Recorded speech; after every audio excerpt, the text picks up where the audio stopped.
Yeah. Then the question is, you said you also divided it on the question of infrastructure in Africa. Me too. One infrastructure I mentioned is not physical infrastructure, is cultural labor. Because I have some friends in China, they have operations in Africa. They complain to me all the time. They say that they are not skilled enough. I think when we study the East Asian experience, one of the key successful elements of both Taiwan, Korea, and China later on is the education of skilled labor. The labor are so skilled. Even recently, when Trump ordered American out of China, but called Apple director, he said he simply could not find any other places where they can make such precisions as the Chinese labor. So he said, I can't find. I might be able to find some Europeans, but then the cost is so high. So those kind of infrastructure, what can we do? Because the education and the capitalist spirit, the Max Weber's in the capitalist spirit is simply not there.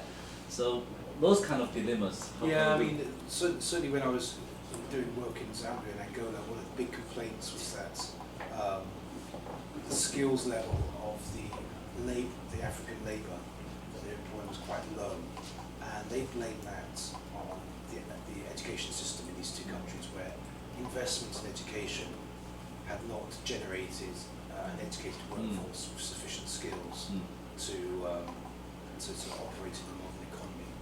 So, of course, one step to try to address that would be investment in education and skills transfer. And that's where countries like India and China as well have been helping, because certainly India has got quite a large development program, development assistance program, which is precisely trying to build up the skills of the African population, in terms of technical skills. But it then goes back to what type of regimes you have in each country, right? Exactly, they were connected.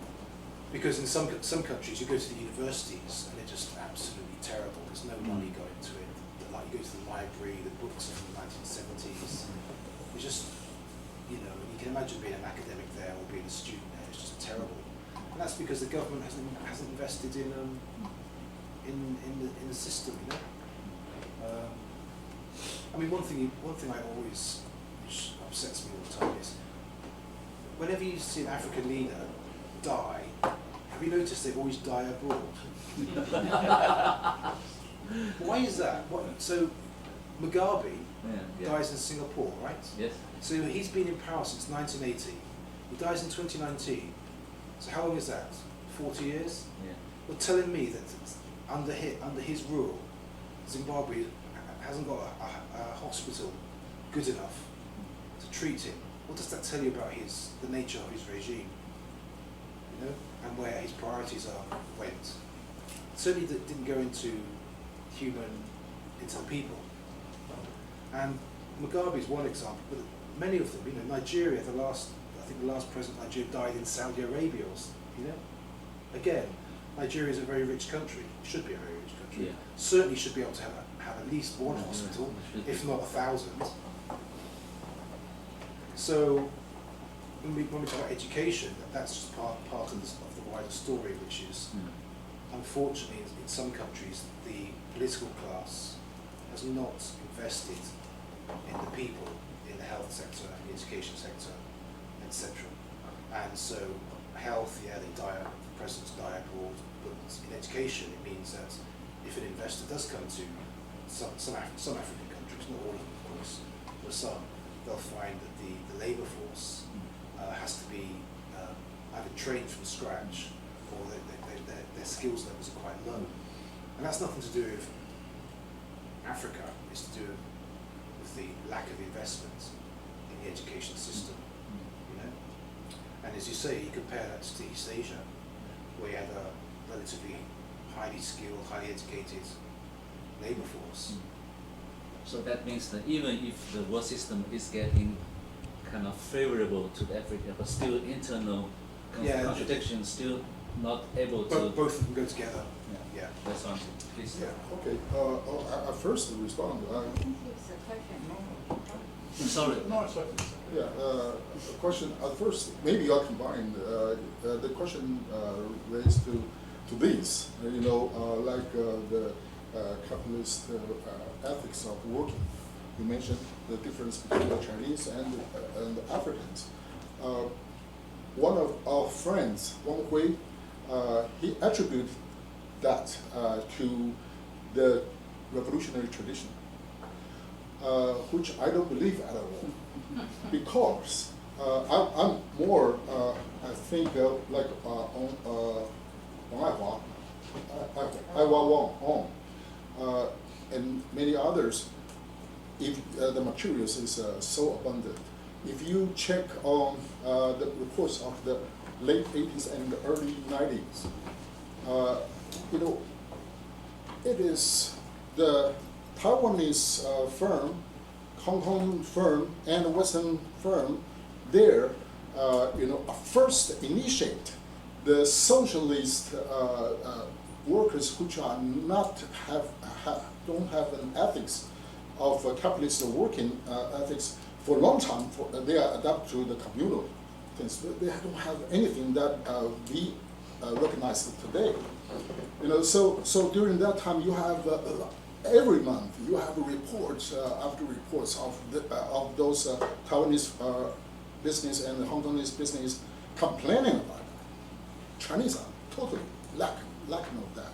So that's an initial training, and I don't want dismiss won't be dismiss or just blind to this process. Yeah, and then combine a relevant question. Let's bring into Wallerstein vision. Okay, we should mention that Wallerstein passed away a month ago, and about a quarter century ago, I invited Wallerstein to Donghai University, and we have a talk, and I still remember the core issue I debated with him. It is that Wallerstein at that time gave a speech and claimed that China is the last floating wood for the world capitalist, and this floating wood will be good for half century, 50 years. Okay, that's his vision, and I just wonder why China will be the last one. Why others? Now we see maybe Vietnam, India, and I wonder whether Africa has ever been considered as in the future will be a floating wood for capitalist world system in the vision of Wallerstein or David Harvey or Samuel Amin. If they don't, I don't know. I didn't check it, but China do have the vision. That is why they invest in Africa. They invest in Africa for several decades, not because the natural resources they needed, but they see the demographic future, and that's the only continent that population could be triple. Yes. Yeah. And then they don't have any hesitation that in the future that continent would be very important market. Yes. And the market means what? It means middle class. Means it becomes something meaningful for the world capitalist system. Yes. So that's my question.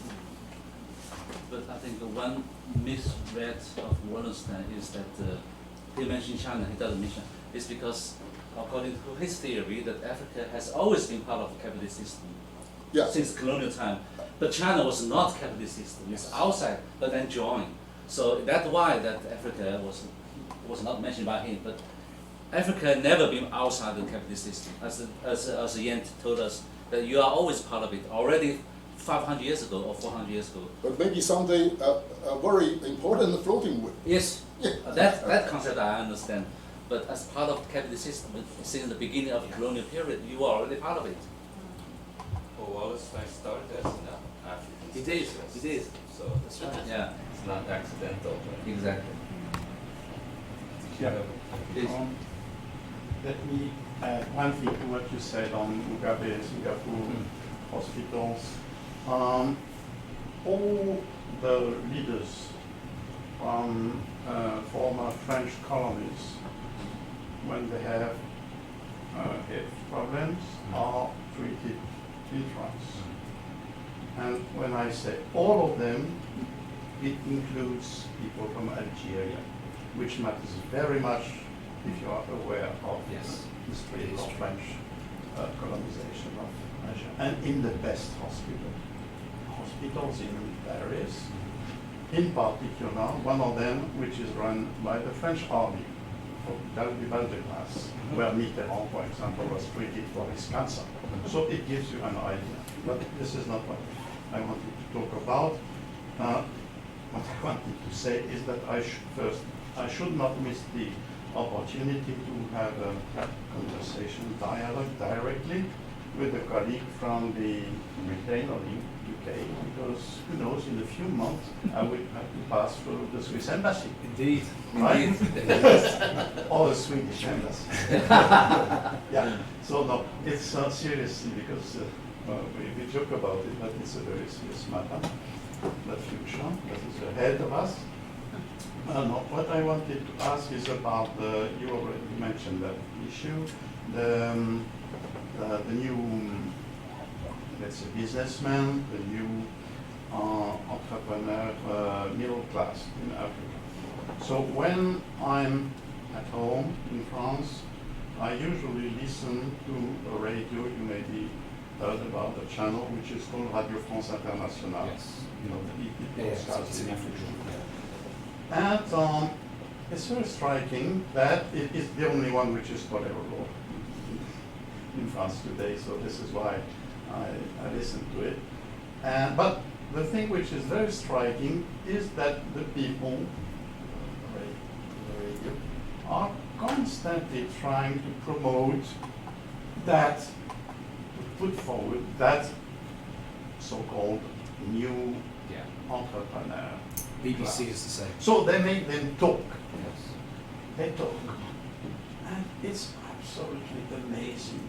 These people talk, so start-upers and all these things, who are promoting themselves, promoting the brand new technologies or in communication business, all these things. They talk some sort of a language, which is French, of course, but with a mixture. English, American, whatever, business American, which is ununderstandable for normal people, but just for showing off, showing us that, okay, they are managing the future of their countries. And when I listen to them, my feeling is that they are acting in a film. They are fake, they are phony. They are not real. And that film would be rather stockyard than something like a comedy. So my question would be, do these people really exist? I mean, are they real? And what's their game? I mean, in this present situation in these countries, are they just a plague? Or maybe should we be more, I don't know, moderate or see different aspects of them? I don't know. When I hear them, I think that they are aliens. They are zombies. I don't know what they are, but they are not real humans. You know, the way they talk. Okay. Well, I mean, I think they are real. I think it really depends who you're talking about. There is certainly a class of people like that who are doing relatively well. They kind of drive nice cars. They go to the shopping malls, etc. But they're not really involved in production. They're more involved in the service industry, and that's really the kind of where a lot of the middle class might be located. And certainly they see things in a very positive light because their material conditions have improved, but they're a very small minority. That's the problem. I remember at a conference during the whole, when African Rising was quite strong, I gave a paper kind of asking some questions about whether or not this was sustainable. And I got attacked really badly by two Kenyans who were like this, who had come to the conference, who were kind of very nicely dressed in suits, etc., dripping in gold and gold watches. And they were saying, oh yeah, Afro-pessimist and what else? Just that type of stuff. And I remember asking them, well, what do you do? In a coffee break, what do you actually do? One of them worked for MTN, which is a South African phone company, and was like a manager in the company, quite high up. And the other one was involved in some sort of tourist business, which was owned by a French person, I believe, in Kenya, Safari in Kenya, right? But was like one of the managers. So you think, so this is the substance of these are the people talking about how Africa Rising. These are the people who represented themselves as the new Africa, as the middle class, which is going to drive this forward. Well, one is involved in safari business. It employs a few people, I'm sure, but it's not changing the nature of the Kenyan economy. And one works for is a manager for a South African company. It's not even a Kenyan company. But those are the people I think you're referring to. Now that is definitely not to say that there is a genuine middle class in Africa, that's for sure. And it's small, and it's involved pretty much outside of the main countries like South Africa, Kenya, Nigeria. It's involved in pretty much the service sector, servicing external companies, and they're involved in local economies. They're not really involved in production, which is what we typically identify, at least the base of the middle class would be. Then you have other on top. So yeah, they are real, but certainly they're the ones who are prepared to talk. They're the ones who the RFI or BBC liked to interview and picture, because they look quite positive, and they do tell a very good story. But I would say they're an exception and a minority, and certainly, as I say, outside of the countries which do have an industrial base like South Africa and Nigeria, etc. Very often these are just a kind of almost like a parasite class rather than a productive class.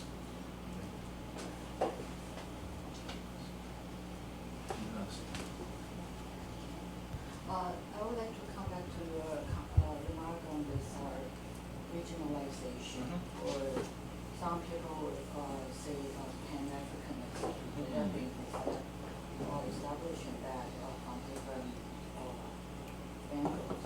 But I was thinking, as you mentioned, this the difficulty of really decolonize Africa that requires a radical political agenda. But I think the most difficult part, besides this external driven economic growth and everything, is this local, regional unbalance of power. Even within China, there are uneven development, sacrificing marginal cities or subaltern people, right, for some special economic zone and this and that. Not to mention in Africa, all these different countries, do they really want to share? Right? I mean, the balance of power is difficult. That's one thing, but I think the most difficult thing is the local powers. Not necessarily white or European, of course. For example, Angola with the Portuguese political, but also the return of the power of those tribal chiefs, like their own tribal elite, tribal chief. So the distribution of land or distribution of wealth could not really be equally managed. For example, I went to Ethiopia last year, also South Africa. But I just very quickly I noticed such drastic discrepancy between this very highly developed district, okay, mostly of course China, Suzhou and everything. Yeah. There, but there are also areas that all the buildings are awarded, half constructed Yes. because of corruption. But just a few blocks away, the district, they don't have electricity, they don't have water and everything. Yeah. And the young people, the museum, the history museum I went to, visited, the young guy, very talented and serving as a curator, a guide. But says that most young people there, they don't have future because of the education system. So the taxi drivers, they just say that they have to drive and earn, but there's no moment for them to reach one stage that they can really be on their own, it seems. So the entire, so not to mention this distribution of public infrastructure. We are talking about infrastructure, there's none. It seems that you are talking about Ethiopia is a strong state and a regime, and they really get a lot of, Angola is rich too. But there's no electricity, no copy machine for schools. My colleague from Angola said that their students just do not have this. So that's so unbearable, but they are rich, GDP and so on. And in Ethiopia, you have this grand hotel. Some people go. Sheraton. But in the street, you see Slow, yeah. all these people. Not to mention, they still have this ethnic tension, the refugees from the borders and so on, and everything. So how could locally people start their radical political reform? That requires a lot of conditions. I mean, It's a challenge. challenge unless there's real. I also know many African universities started this curricular reform. I think that's important, but it seems that it's so slow.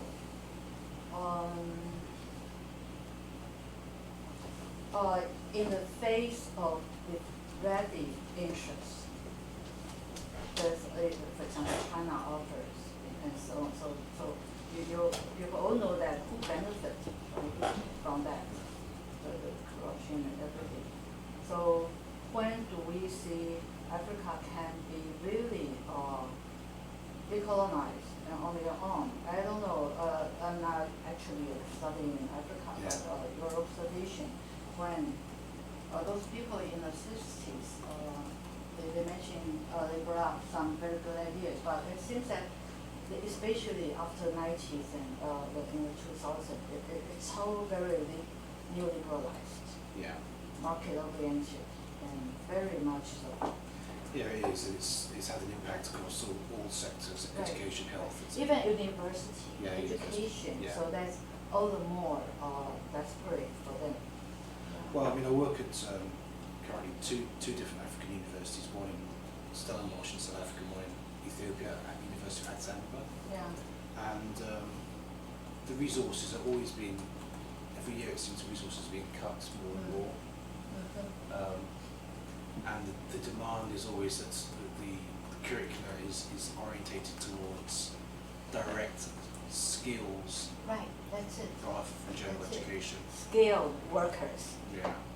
No, just general education or maybe philosophy. No, not philosophy, no way. Yeah, you cannot do that there. And China doesn't have a real philosophy department. You cannot. We still have to keep it for you. Business schools maybe. Right. I think we Business need philosophy. close the philosophy department now. Yeah, right. History department, don't need that. Politics, you definitely don't need that. Sociology. business, finance, engineering. So, and then when you look at that money's going, it's still in many countries still not sufficient even to build up the engineering faculty. So it's a constant problem, I think. It's definitely a problem. And as a result, you get, certainly in Ethiopia, and actually South Africa as well, you get a lot of graduates who come out of university, they can't get a job. You know, they find it difficult to find employment. It's, yeah, I mean, in Ethiopia, you'll see a lot of young people on the streets. You know, and some of them are cleaning shoes, and they've got degrees. You know, so the place where I'm working in Addis, in Ethiopia, if you go out of the main gate, there's all these young guys, and they're cleaning shoes. So you kind of want to support them, so you go along and do shoes cleaning, talking to them. They all speak very good English. So, oh yeah, I'm a graduate. I graduated from Addis University 2 years ago. And they're cleaning shoes. You know? So it's not good. As to solutions. Yeah, I think people who are more intelligent than me maybe have a solution. It's going to depend on It the has to be country. from local, Yeah, yeah, it has to be. because of the structure. Yeah, What went wrong? Yeah. We don't know.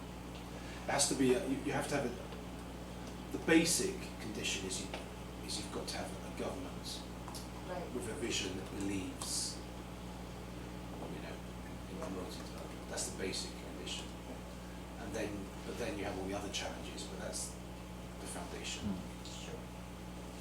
So, The contradiction is that sorry, please. Yeah, I just wanted to, first of all, I just wanted to sort of reiterate the reality of, I guess the term middle class is a bit of a broad label, but at least the reality of globally mobile Africans I guess the idea came up that there may be a simulacrum, but I mean, if we're looking maybe not at African migrants in Europe, but say look at even trade between Asia and Africa, what we might call middle class played an extremely important historical role. So if you look at the movement of commodities from Chinese factories to African markets, it was really African traders themselves who were building those connections even before Chinese traders got into it. So I'm a little bit, when I push back against the idea that the African middle class is just illusion, I mean, they actually did play an active role, but of course, there's sort of the broader structural question of what are they actually engaging in business. It is factories are located in China and markets are located in Africa. There are a few cases where you'll have factories move, but again, it's an issue of how much moves, what kind of production moves. There's a good documentary, Guangzhou Dream Factory, that has a really interesting case of a Congolese man who was trading between Chinese factories and Africa, and then eventually decides to open up a factory himself. But where does he do it? He does it in Guangzhou. He opens up a factory in Guangzhou and then hires Chinese workers. Why? Because it's still more profitable for him to produce in China than it is to produce in Congo. And so it's sort of the issue not so much of people and skills, but also a question of sort of the larger ecology of availability. So that's one thing I wanted to mention. But also I wanted to sort of point out, I think it's interesting the way the discussion has moved from the beginning, where you're talking a lot about structure. It's about the structures of inequality, historical structures going back to the world system, let's say. But then we kind of moved very quickly to the question of leadership, and kind of the critique of leadership, the critique of bad leadership in particular. And it's very interesting because I do my fieldwork in Tanzania, and of course that's very much when people tell me, when I talk to friends in Tanzania, it's always how terrible the government is, specifically CCM or Magufuli. Opinions about the current president have changed over time. I'd like to talk more about that later, but the idea is that the structure doesn't really enter into the discussion. It's the idea that the morality of leaders is bad. If the morality of leaders were good, they'd be more like China, for example, or they'd be more like Ethiopia or Kenya from Tanzania, depending on where you are. I'm sure Kenyans would say something different, depending on where you're located. But the question is, the fact, but also notice, again, like a lot of the literature out there, which talks about African development, always ends up with the same conclusion.